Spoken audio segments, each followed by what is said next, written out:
Yeah, it's very intentional.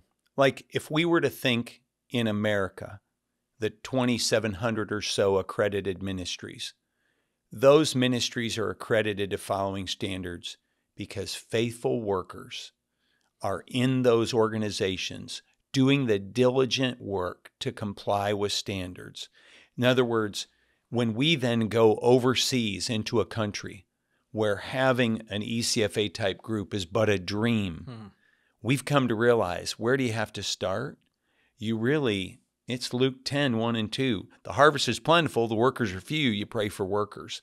And then when God brings them to you, we like to say we multiply faithful stewards. And so here's how we do it. When we go into a setting, our first program is teaching. We offer biblically integrated teaching for what are the kind of people that's needed in an organization. And so we start with, we need faithful stewards. And then we move to, then the organizations collectively follow standards.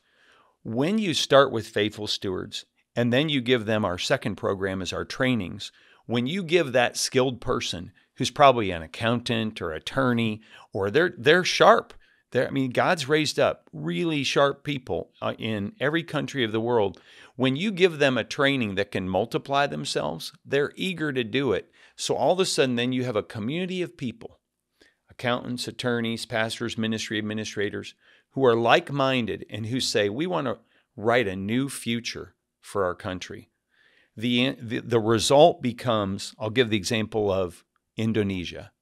We've helped set up a peer accountability group in the largest Muslim population country in the world, where Christians need to shine like a light. They need to have a great testimony and example. It's imperative that they have a reputation of faithfulness. And so we go in there and do what? We offered biblical teaching, then we multiply training. We've got a community of people. We worked with them in our third program, which is teamwork, and our fourth program is toolbox. So we worked with them as a team. They established standards.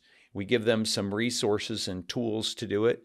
And next thing you know, they're accrediting members, and they're lifting up the standard, but it starts with good people.